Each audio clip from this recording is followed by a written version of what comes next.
I think in some ways there are going to be some advantages to this because, like I said, we can practice and you can record the practices, and then that will actually help you improve your presentations and your hearing management skills and so forth.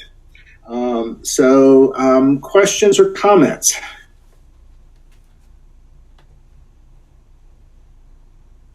So actually, somebody say something so I know that y'all are still there.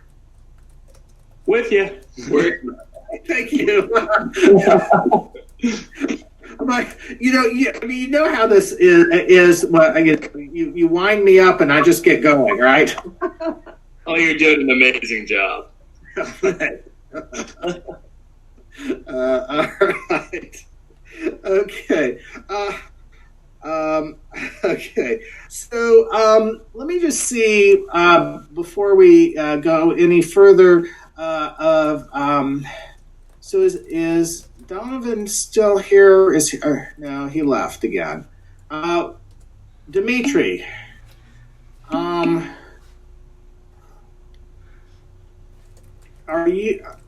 you have audio and video? Yes, sir. Okay. Turn your camera on too. Okay.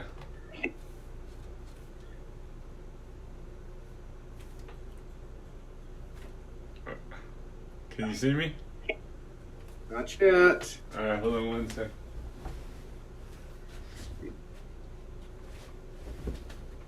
Oh, all right. There you go. Hey, okay, awesome. Cool. All right. So, Dimitri, what role are you playing? I am communications team with Jake Mace. Okay. For the applicant? Yes, sir.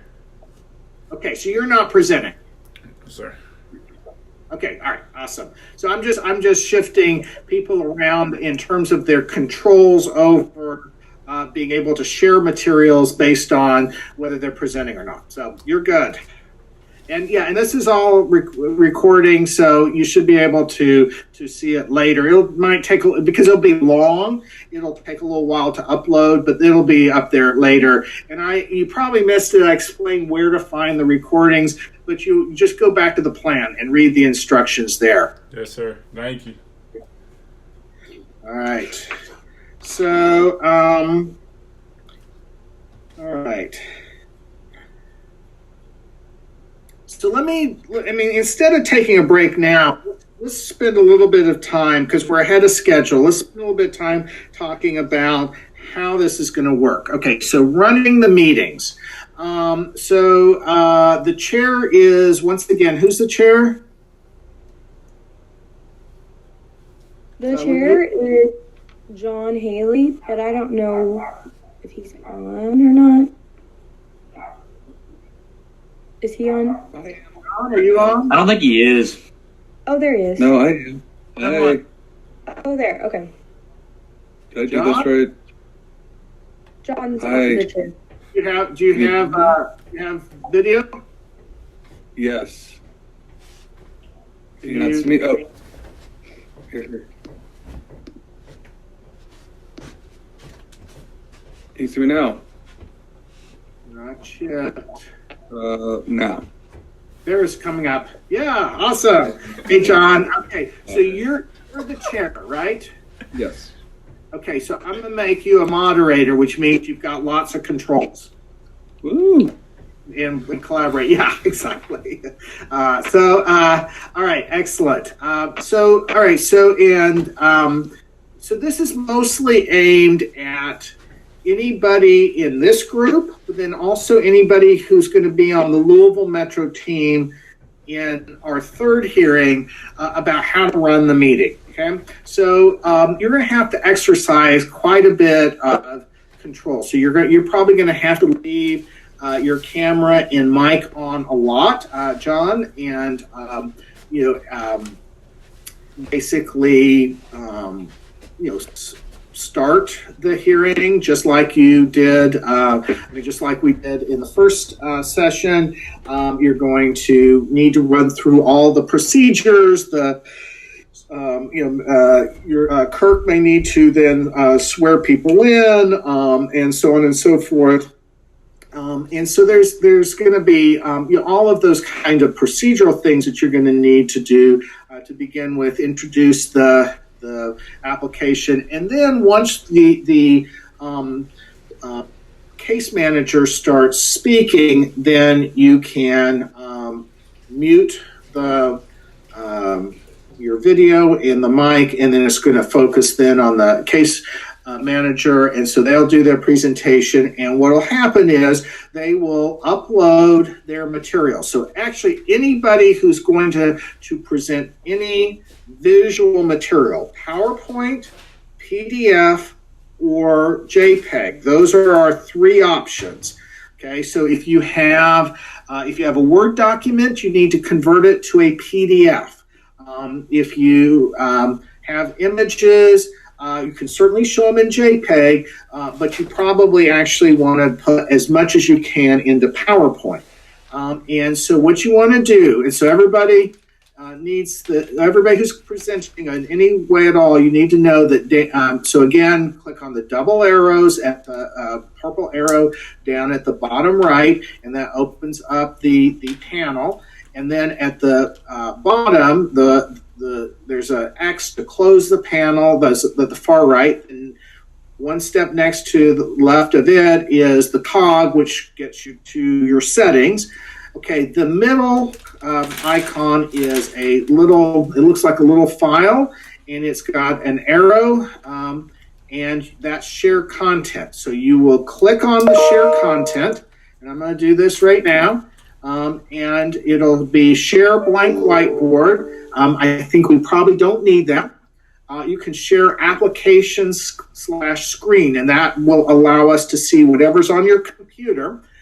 That's difficult to see. I mean, it's sort of not a great thing. But then the third item is share files. It shows a file folder with a tab and then an arrow going upwards, and it's that share files. So, and I'm trying to do this right now. And so I am going to actually, so somebody already loaded, well, I'm going to add a file because I don't want to give away anybody's presentations early. But what it'll do is it'll upload them into main room files. And so you'll want to have done this before the hearing ever starts, okay?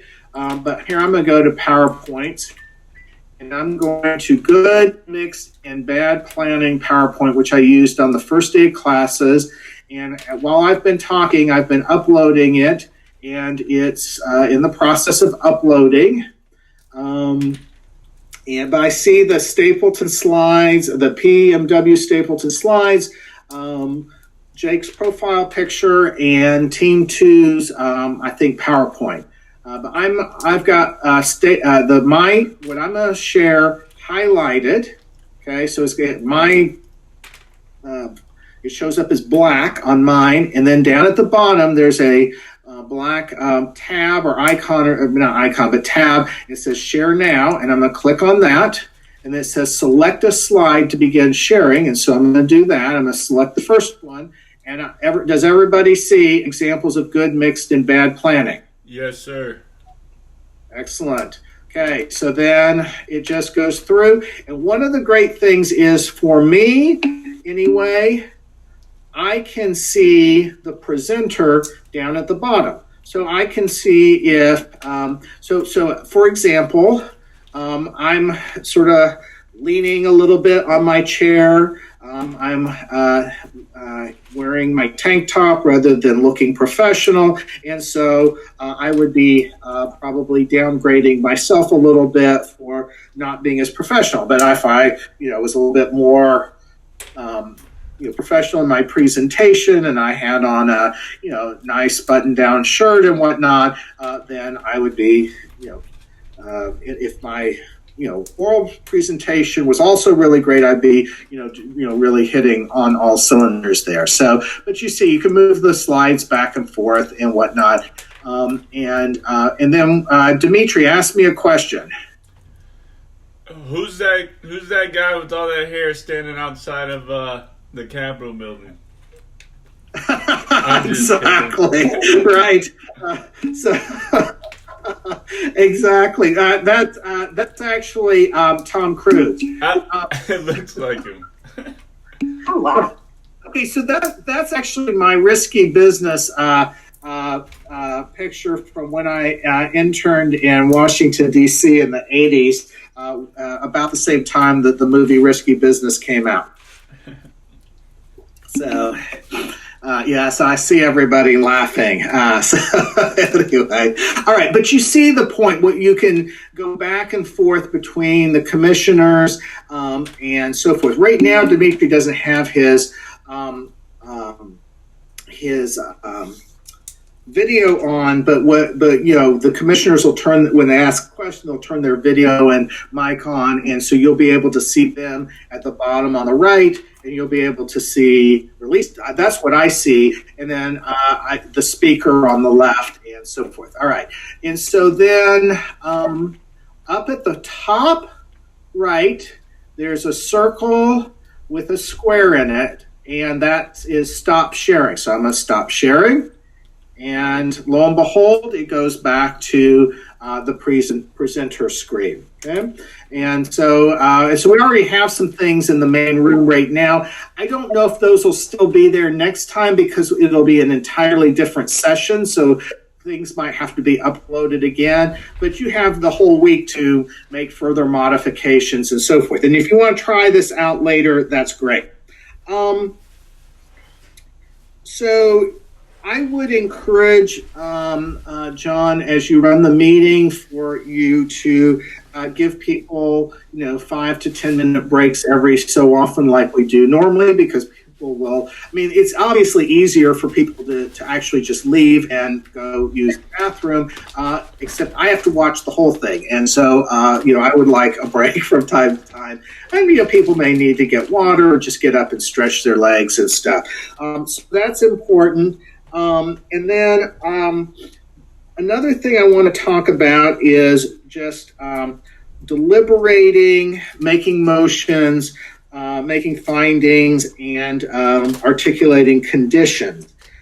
So what will happen is, John will be running the meeting, and we'll be able to see the hand raise icon, right? Everybody saw me raise my hand there?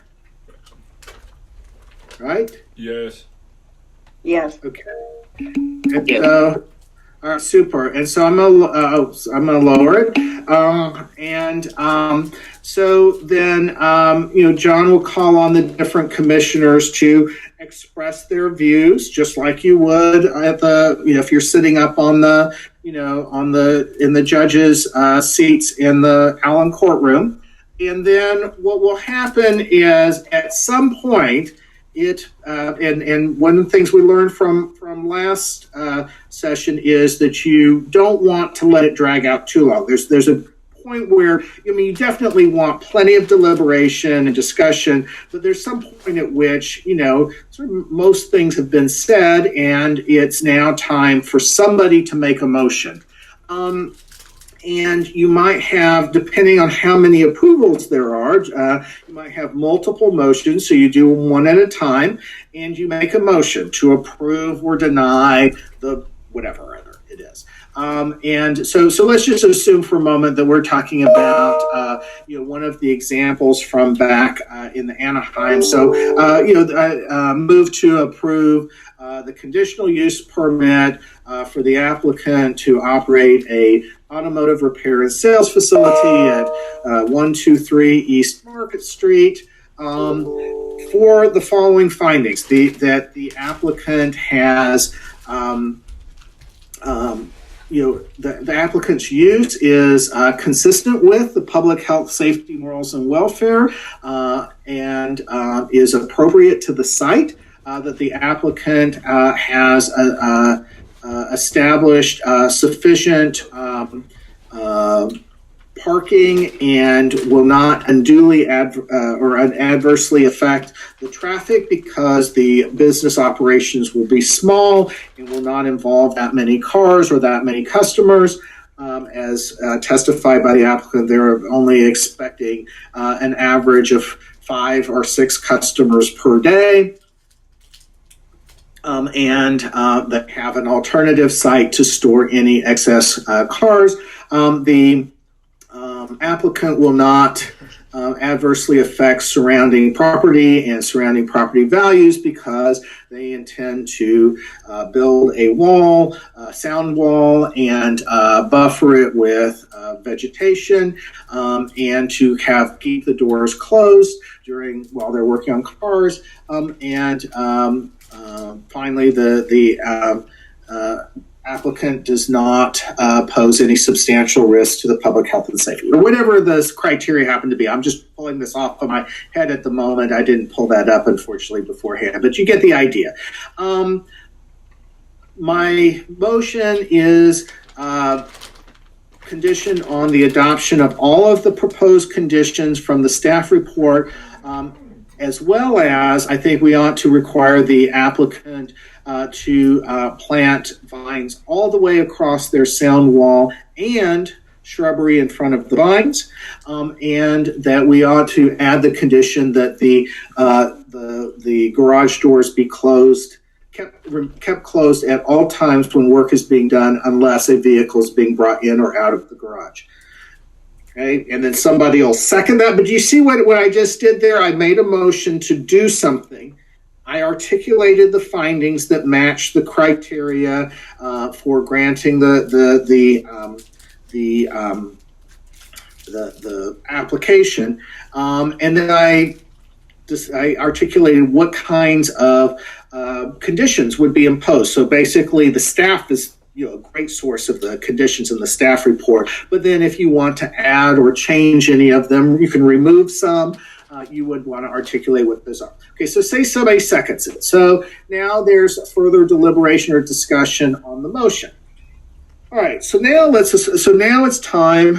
So we're now deliberation is coming to a close, and it is time for the chair to call for a vote. So the chair does that. Then the clerk does a roll call of the 7 commissioners, one after another, and each commissioner turns on their mic and video cam and says yes or no, and then they turn it off, and the next one goes on, and so on and so forth. Let's assume for a moment that the motion fails 3-4. Okay, so 4 votes against, 3 in favor. Okay, so what has that done? Well, we failed to approve the conditional use permit application, but actually in many jurisdictions, that's not the same as actually denying it. So one of the 4 people who voted against it says, Chair, I would like to offer a motion to deny the permit for the following reasons. And again, you've got findings. Now, actually, here, your findings do not have to cover all of the criteria because each criterion has to be met. So you want to identify how many ever you think are not met based on the evidence. So I moved to deny the conditional use permit because the applicant has not shown that the traffic and parking are adequate, even though the applicant says that they're only going to have 4 customers per day.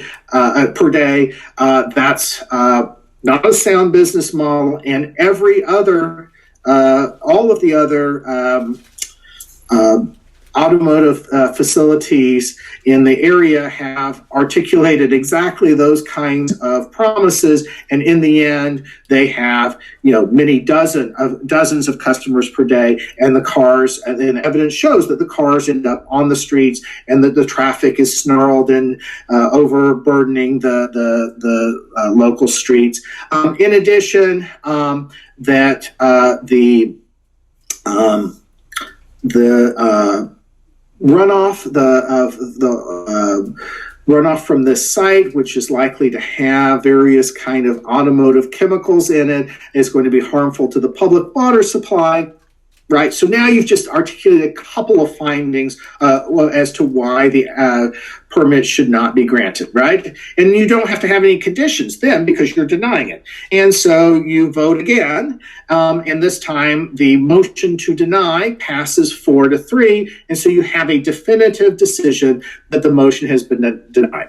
So that's sort of how it plays out. If the motion had passed, then it's passed and so forth. And then you go on to the next. So let's assume there's a variance and you can articulate a motion to grant or deny the variance and under what the findings are and so forth. So that's basically how it works. And then at the end, when it's all said and done, either the chair or the clerk or the county attorney, it's really up to y'all how you want to do this, but somebody needs to just reiterate for the record what's happened. Okay, so let me ask what questions or comments there are that do not have to do with the fact that I once had hair and no longer do.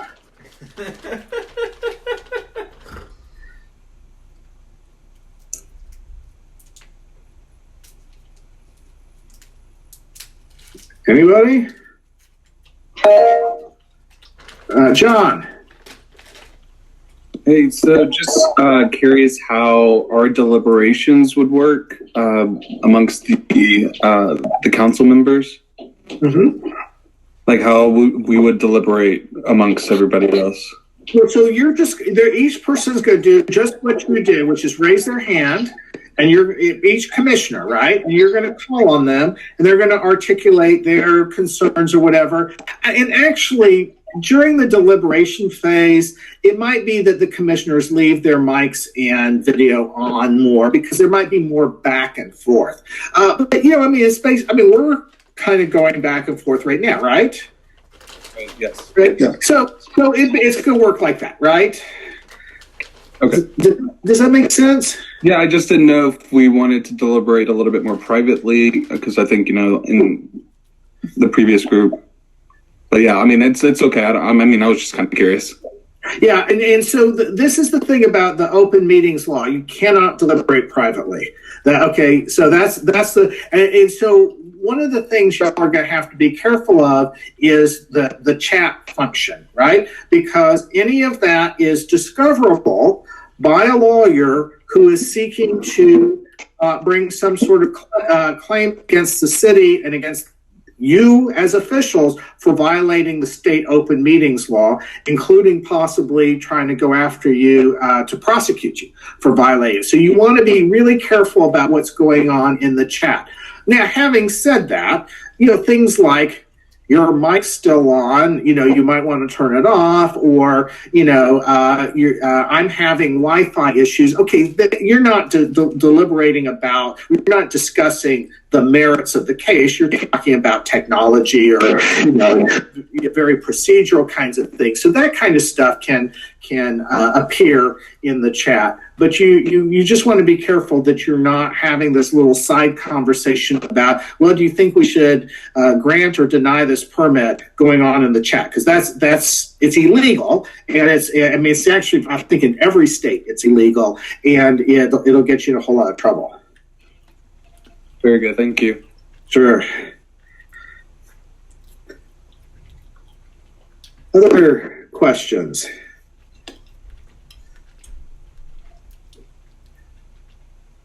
Okay, so let me just hit then the tips for next week when it's the real deal. So first, I would encourage everybody to practice, and I would encourage you to practice at least twice using the technology, ideally at least once with your group so that other people can see what you're doing, and then maybe once on your own or again with your group or a subgroup.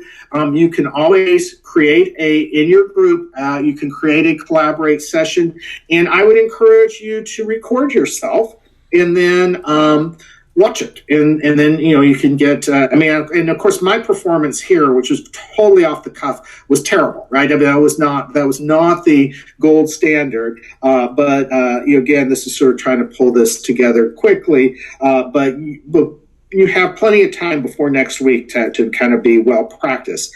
You, of course, want to pre-check your technology. Some of y'all are already doing that and discovering, there's some issues with the mic or the webcam or your Wi-Fi or that kind of stuff. So you want to do that. I would have everybody who's going to play a role have a backup person just in case. So, obviously for the chair, it's the vice chair, right? But who's going to do the clerk role if something happens there? Or, the county attorney role, you've got two people to cover that if something comes up. But, just think about, okay, so if it's not Kirsten and Natalie, who's going to step up and present on behalf of the applicant? Who in the community team is not presenting but could, if something happens, take over for somebody else. So you want to plan ahead for that. You want to plan ahead in terms of sharing whatever presentation, making sure that it's available so that piece can actually happen. And there, all sorts of things can come up. You can end up, having some non-coronavirus health emergency or personal emergency or whatever. So that's something you want to do. Of course, as I've already mentioned, unlike me today, you will want to look professional. That does not necessarily mean that you have to dress up in a suit and tie or whatever, what I'm saying, a suit of some sort or something really significant, but you do want to look, professional. Obviously, community members are going to look, a little bit more. What's the word I'm looking for? Not as corporate, obviously, as the applicant and so forth.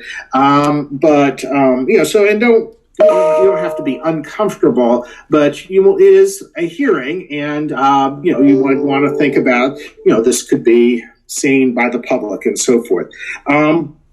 You want to preload your PowerPoints, PDFs, and JPEGs when the session opens. So the session will be open, I think, a good hour before we actually start. And so you'll want to go ahead and upload them so that they're in the room available, and you don't have to take that time for it to, for the circle to go around and around for it to load up. And you will, when you first come in, like most of you did today, you'll want to test your webcam and your mic and then mute both of them. All right.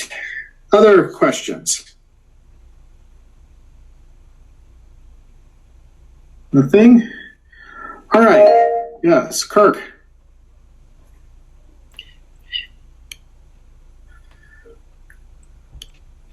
So what exactly does the distinctions between moderator and presenter, what does that allow us to do?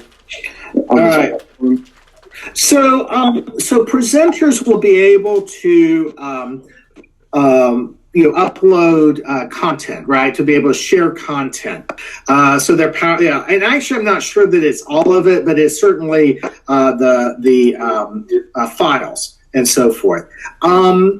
But they're pretty limited otherwise. And whereas moderators have more control, like, for example, if for some reason anybody used the blank whiteboard, and you could do that, right? I think it's only the moderators that have the eraser function. So, there's some things like that. But for the most part, what happens is, so like, say, for example, that somebody has their mic on and it's causing, and they don't realize it, and it's causing them to keep popping up, and we keep hearing them. Anybody who's a moderator can go over to this, to the little far right of the person's name.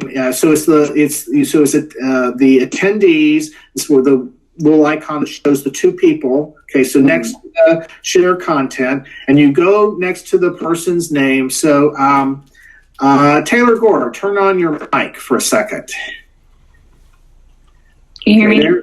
Yep. Okay. Super. So see, then now Taylor pops up as the speaker because it goes to the sound, right? So the video. So let's assume she's like no longer speaking. So you can go to the far right beside her name, and it's a circle with 3 dots, and it says attendees control. You can click on that, and you can click on mute. Okay. Okay. So moderators just have more controls that way. I got you. Yeah. Okay. I can't remember if there's anything else that you need to do. And if you need something to happen, of course I'm here and I can do it because I'm a moderator and so forth. And me, so all that anybody needs to do is ask. But it's just I just felt like, okay, this way there are more people who have the capacity to actually run the meeting that way. I got you. So as the county attorney, like if I need to interject on something, is it appropriate to just turn on my mic and say something, or yes. Turn on your mic and webcam and start speaking. No. Okay. And actually, as the lawyer, if they're going down the road of doing something illegal and you need to get their attention right away, do it. If it's something where they need a little bit of guidance, but it could wait until somebody stops speaking, you can just wait till that point, right? You don't have to interrupt every time just because you can, but you do want to sort of interject when they are going down the wrong road. Okay, sounds great. Thank you. And that includes not even things that are just totally illegal, but if you need to help them craft their findings, or clarify what the conditions are, or possibly even clarify the language in the conditions, or clarify the language in the findings. You can help them do that. Okay, great. Thank you. Sure. Other.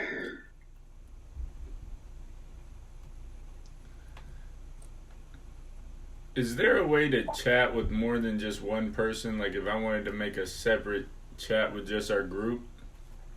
So you can, first of all, turn on your webcam. So when you want to speak, it's helpful to actually see folks. Sorry about that. Yeah.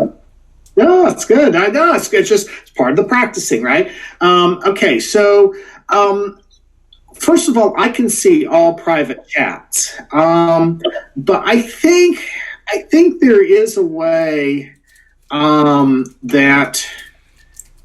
Okay, so if you so right now, Dimitri, do you have the attendee list up? Do you see where that is? So you want to go to the down to the bottom next to where it says share content, and there's 2 little people, right? And it says 38. Okay, so pull that up, and then pick somebody, okay, and go over to the far right, and where it's by their name, but to the far right, and there's a circle with 3 dots. Click on that. Send a chat message. Send chat message, right? So send somebody a chat message. And then, so can I add people to that one chat? Say I wanted to message Pearson. Kirsten, yeah. Maybe not. I don't know if you can do that. That's all right. No big deal. I was just wondering. Thank you. Sure. Yeah, I don't know how to do whole groups. Let's see. Now, okay, actually, then let's go down here to the chat. That's everybody, but I don't know. I'm not seeing where it allows you to do multiple. Let me try something here.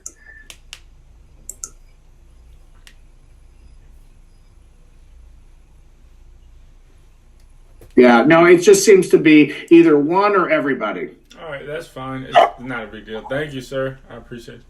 Oh, wait. Here's it appears that you could send to just moderators. Oh. Okay, so I see my chat channels. Oh.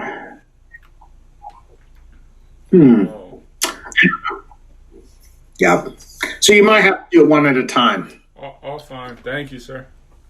Sure. Other questions?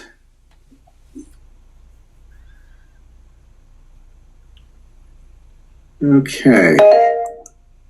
Jake.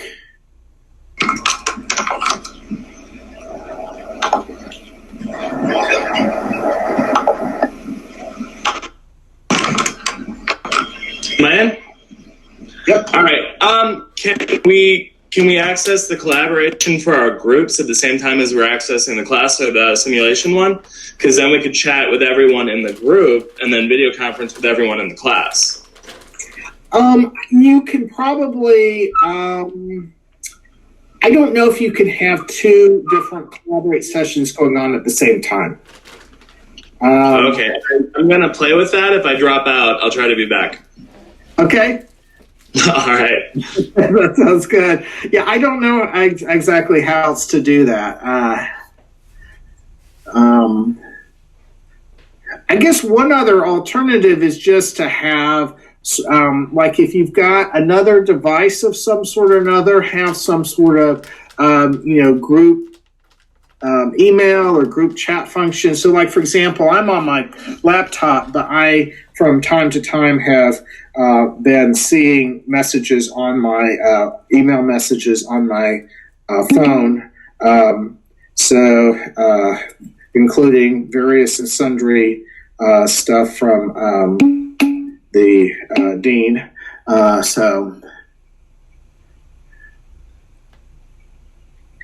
right. Other questions?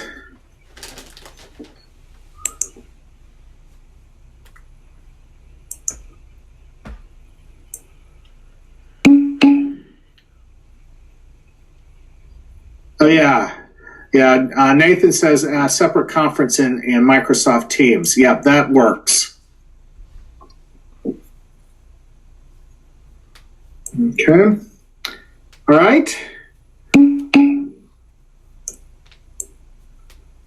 Okay, Jake says he's not getting lucky with 2 collabs so far. So, I'm suspicious about whether you can be in 2 at the same time.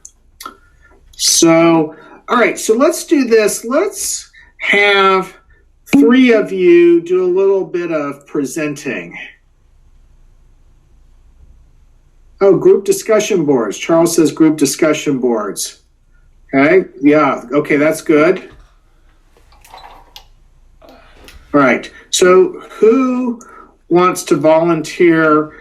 We just need to do maybe 3 of these, and it's just a couple minutes. So, like, pull up your presentation of some sort or anything, and just do a little bit of presenting.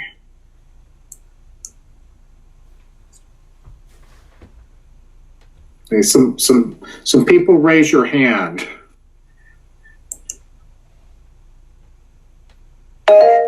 Okay, Taylor.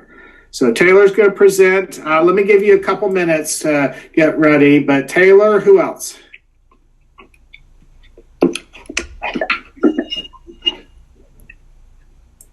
Anybody else? Come on.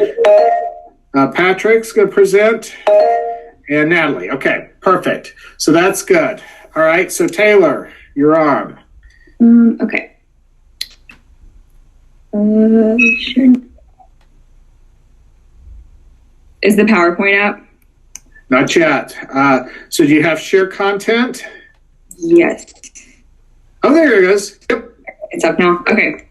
Yeah, it's just to pull up. Okay, so we are the Stapleton Ridge Community and my name is Taylor Gore. I'm the attorney representing the local residents. Wait, why is it moving? Oh, I don't know.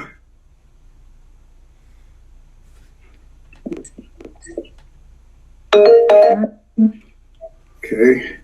I'm trying to click on my slides, but then it jumps to another one. No, it's down at the bottom. It's below your slide. It's the arrows. Do you see them? Yeah, but it's just moving by itself. I'm wondering if other students are also moving it. Yeah. I know I have the option to move it. I haven't touched it, but Oh, John clicked on it. Yeah, I'm also guilty. Moderators have control. Yeah, moderators have lots of control. I think if anyone clicks on it, actually, because I think I can. Oh, maybe not. Maybe not. Just moderators. Oh, never mind. I don't know. I can't tell. I can. I clicked on it, but I might still be a presenter. Yeah. I believe I can do it as well as a presenter. Okay. All right. So everybody needs to leave everybody else's slides alone when they're presenting. Okay. This is helpful to learn this. Yeah. Okay. Taylor, are you back? Yes. Okay, so like I said, I'm the attorney representing the local residents. We first want to start out by saying that we are not opposed to this subdivision entirely. We just have a few issues that the commission needs to consider and that are important issues to the local residents. Those include the Floyd's Fork Overlay Regulated Activities, the Floyd's Fork Overlay Guidelines, and the Cornerstone 2020 Comprehensive Plan. So here, Redwood is participating in several regulated activities that are subject to the commission's review. We have them listed here. They include clearing forested area greater than 5,000 square feet. They're modifying wetlands. They're diverting water supply. They're constructing utilities in the floodplain, and they are subdividing land. Each one of these are in the Land Development Code and subject to commission review. Next, I wanted to draw the commission's attention to the purpose of the Floyd's Fork overlay. It states in the Land Development Code is the intent of the Floyd's Fork overlay to ensure that new development within the Floyd's Fork corridor is designed to aid in and restoring and maintaining excellent quality for land and water resources of the Floyd's Fork corridor. We do not believe that the application as it currently stands meets the purposes of the Floyd's Fork overlay. We have not seen any measures that the applicant intends to take to avoid bank erosion. Structures, impervious surfaces, septic systems are not to be located in the floodplain without a permit. We have not been provided evidence of that. Filling and excavation is also not permitted in the floodplain. Areas identified as wetlands should be preserved in their natural state, which cannot happen if they are being excavated. We also have not seen any sort of erosion or sediment control plan from the applicant, which they would need to work with MSD to make one of those. And the overlay also encourages developers to minimize their... What's that? He said, okay, that's good, I think. What's that? Is Bryce trying to talk? Oh, I didn't mean to, sorry. Okay. Sorry, I'm doing other stuff on my computer, I'm sorry. Okay. Next, we do not feel that Redwood has demonstrated the goals and objectives of the Cornerstone 2020 Comprehensive Plan. The plan encourages protection of watersheds and streams, asks people to mitigate the impacts of developments on streams and floodplains, which, as we all know, this development, over half of it is located within the floodplain. They also encourage preservation and restoration of significant habitat areas. This development will impact native species that Jimmy will touch on next. And lastly, the plan encourages environmentally sensitive management practices in the floodplains. So, building and constructing, having impervious surfaces, increasing runoff, none of those are necessarily environmentally sensitive. So we would like to see more from the applicant of how they plan to protect the natural resources as they go about their development. Excellent. That's all I have. Okay, super. So very well done. It worked well as long as everybody stays away from, click on your slides. So yeah, Jake doesn't like the substance of it, but otherwise, yeah. So no, it's very good, and it's great that you all have one PowerPoint because then it can stay up, and each of you can then speak your role and so forth. Okay, so let me. So Natalie, did you want to try a little bit presenting? Or did you want to ask a question or say something? I don't have any questions. Okay. I just hand raised. Oh, it's not supposed to be. Okay, sorry. All right, my bad. And somebody else raised their hand. Who was that? Shelby? Yeah, it was. It was what? You muted yourself.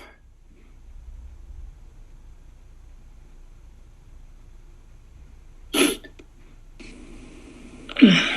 you hear me? Yep. Oh, yeah, it was me, but I unraised it. I couldn't get the slides to pop up. It was just like blank, but I think I'm just having an awful connection with the internet, so I'm good now. I got it to come up, but it was just being slow, I think.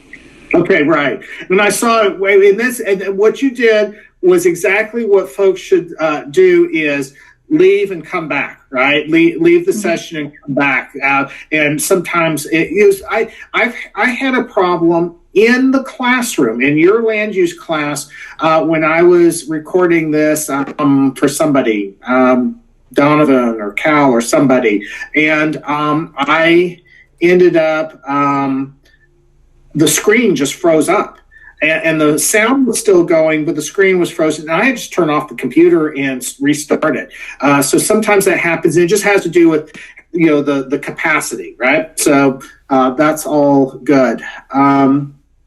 Okay, super. Who else had something that they wanted to try? Pierce. Can we do a bathroom break, please? Sure. Let me answer one question, which is that John asked about whether you can just interrupt at any time to ask questions. So sometimes planning commissioners do that.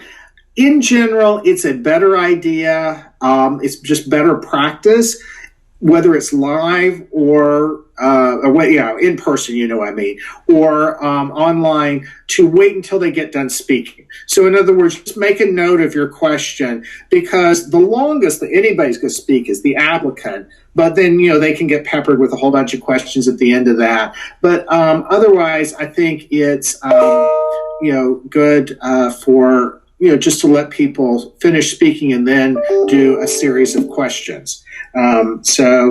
All right.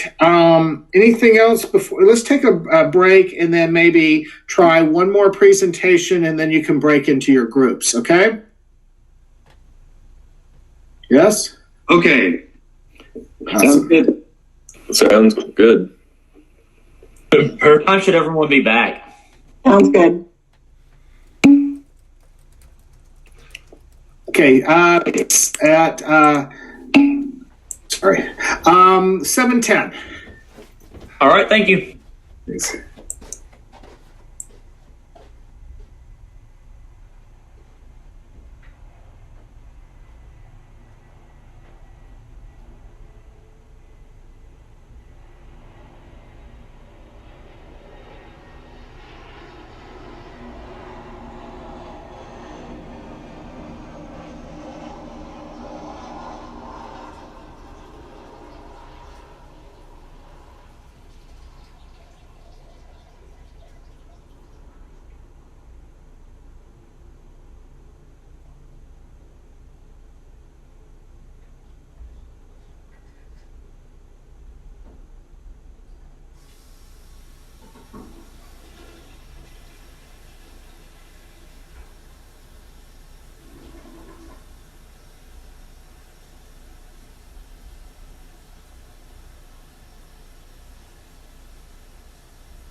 Donovan,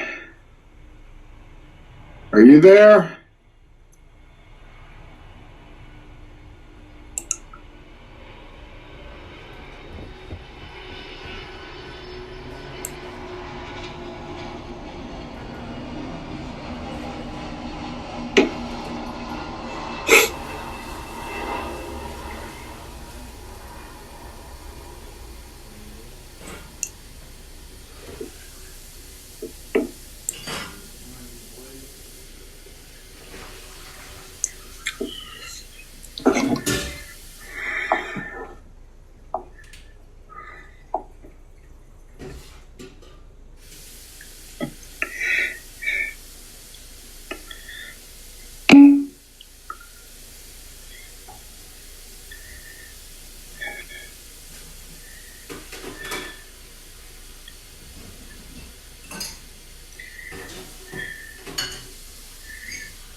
Donovan, are you there?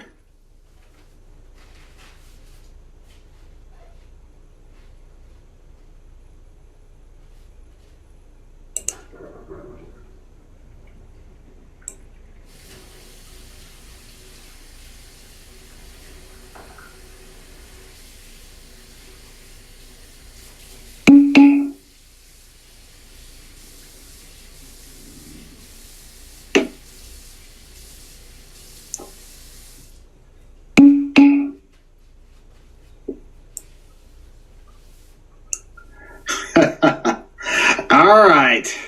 So you guys are having lots of fun, I see on the chat things. All right, let's try one more presentation. Patrick, did you want to do a presentation? Yeah, I can do that as long as y'all don't mind the fact that my video is not working and you just have to imagine my face. I'm going to refrain from comment.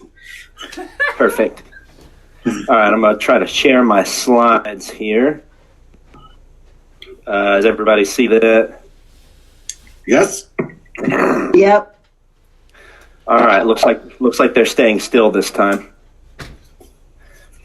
Okay, my name is Patrick Williams, and I am a member of the community speaking in support of the Stapleton Ridge development. I live in Middletown. My children like to play in the parks over by Floyd's Fort, and so we have a stake in the area and in the natural beauty and in it continuing to look like a natural area while still being developed responsibly. One of the things I noticed in the Cornerstone 2020 guidelines is that it encourages clustering in the building of developments.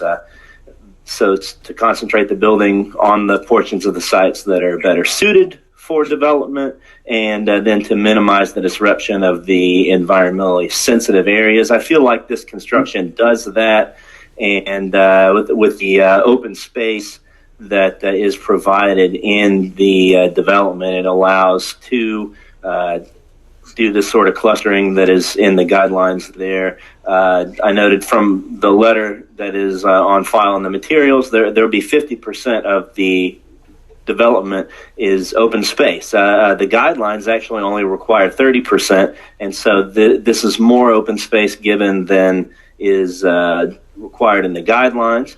This is going to minimize the disruption to the Floyd's Fort Creek. The guidelines require a 100-foot buffer away from the creek, and I've noticed in the plans that buffer is there.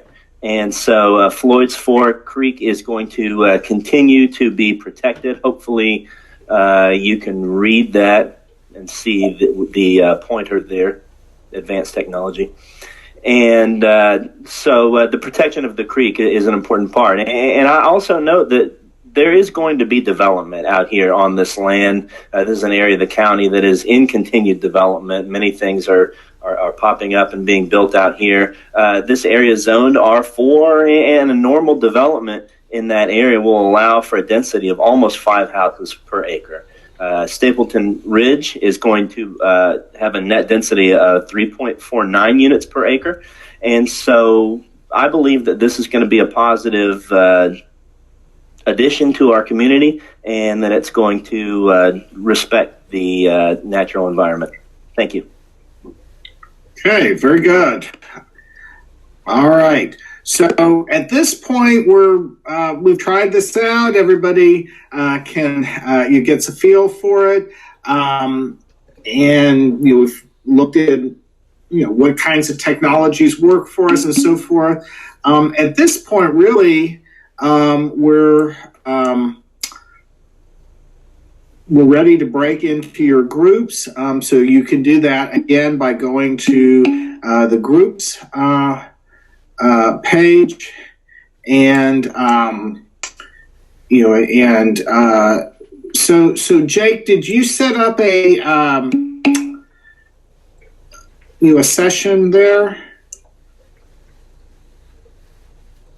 You set up a collaborate session. No, I couldn't figure out how to get back to that homepage without leaving this session, and I was just stuck. Okay. All right. Well, Natalie.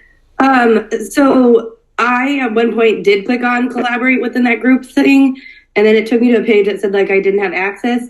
And now when I go back to it, collaborate's not on there anymore. It might change once we're no longer there, but it did take that option away from me. Okay, so here's the thing is, when I set up the groups, I gave everybody permission to create collaborate sessions, and I'm hoping that that'll work. There was somebody today who's with the Delphi Center who was messaging me like maybe about half an hour before class started tonight, who was a little bit concerned about whether that was going to work or not. But she thought maybe she was wrong because of the way I set it up. Here's the thing is, I'm going to go to each group and try to create a session for that group. The main thing about why we don't want to do it all as a class is because, then you're all trying to meet rather than in the group. You're all with everybody, with the entire class, and you should be able to strategize without the other teams listening to what your strategies are and so forth. So let's go ahead and I'll leave this session. So why don't everybody just leave this session once we're done, and I'll make sure that we don't have any more questions, and then go to the groups. And if for some reason you cannot create a collaborate session for your group, I will try to create one. If that doesn't work, I will email you, but then you can use Teams, you can use any number of other, y'all are in communication with each other, but you can try different things to, try to meet as a group if for some reason collaborate doesn't work for groups.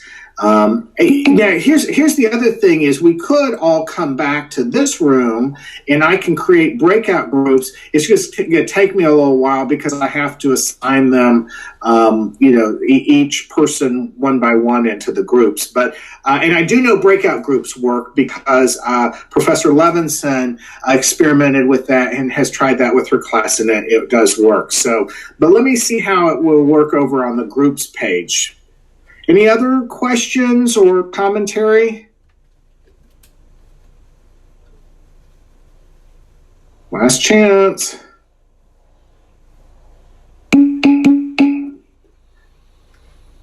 Yeah, so, okay. All right, so at this point, why don't we leave the session? I'm going to quit recording. And then again, like I said, go to the groups page. Whoever's the leader of your team, try to create a collaborate session. If that doesn't work, I will try to create one for you, and then we'll try that out. But this session will remain open, so you can always come back to this session if you want. Okay? Bye. Okay, bye.